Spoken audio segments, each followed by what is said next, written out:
India TV, आपकी आवाज।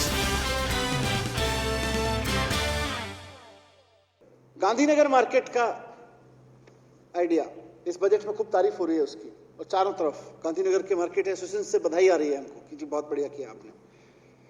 हरिओम शर्मा जी, उन्होंने हमको दिया, उन्होंने चिट्ठी में लिखा।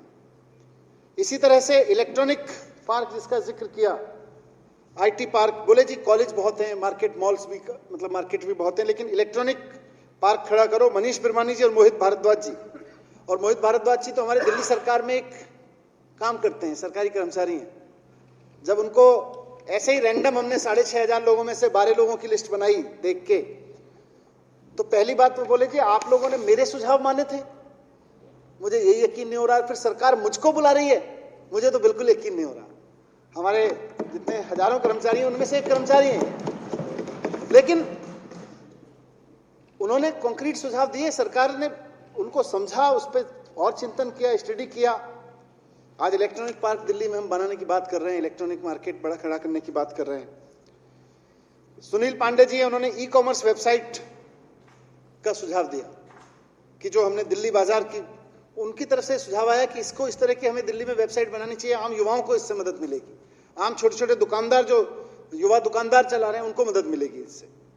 अखिल जाजू जी, करण गोयल, नितिन गुहा, रवि रंजन गुहा, सौरभ गुप्ता, इन्होंने मार्केट के जो हमने 5 मार्केट्स को रीजनरेशन की बात की है, इनके सुझाव इनकी तरफ से आए।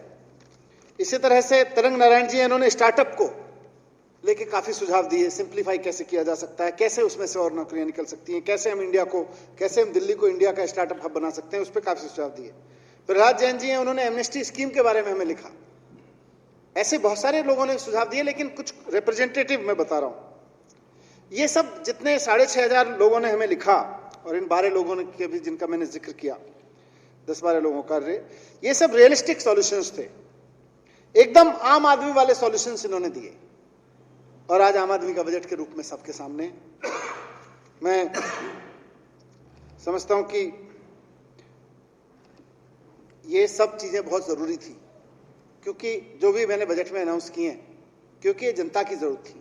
जैसा मुख्यमंत्री जी ने कहा कि जनता की जरूरत पे इस क्राइसिस के बाद काम करना है, तो जनता से पूछो पहले, और जनता से पूछ के उन तमाम मार्केट एसोसिएशन, ट्रेडर एसोसिएशन और ट्रेडर्स को भी मैं शुक्रिया अदा करना चाहता हूं जिन्होंने सुझाव दिए। इसका जो हमने खाका बनाया, उसमें सबसे बड़ी चीज यह है कि हमने 20 लाख जॉब का सपना देखा है। 20 लाख जॉब अगले 5 साल में क्रिएट होंगी, और ये नई नौकरियां होंगी। ये ऐसा नहीं है कि आज ये कर रहे थे कल को ये करने लगेंगे, ये नई नौकरियों के अवसर होंगे 20 लाख।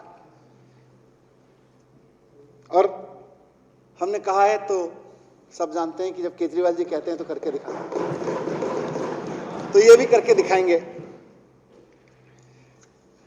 नेता प्रतिपक्ष आदरणीय हमारे बड़े भाई विधुड़ी जी बोलने शुरू हुए तो उनकी पहली लाइन वही थी जो आज तक हमेशा नेता प्रतिपक्ष की बजट के बारे में रहती है, निराशाजनक है।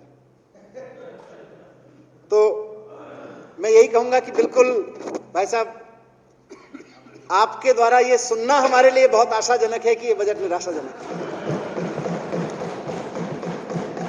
क्योंकि ना इसमें आपके कुछ कहने के लिए बचा है। ये जनता के लिए आशाजनक है, विपक्ष के लिए निराशाजनक है, क्योंकि ना इसमें इनके कुछ कहने के लिए बचा है, और इनको पता है यार ये सारा काम कर देंगे तो हम जनता के बीच में कहेंगे क्या कि हम ये करेंगे।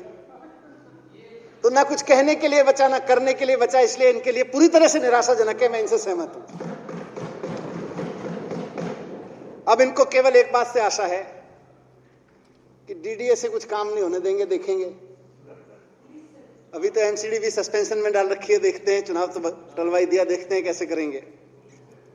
एलजी, सेंट्रल गवर्नमेंट, पुलिस, तोता, मैना, इनको खूब भरोसा है उन पे, लेकिन मैं कहूंगा कि 7 साल में इन सब से नहीं रोक पाए, अब क्या रोकोगे।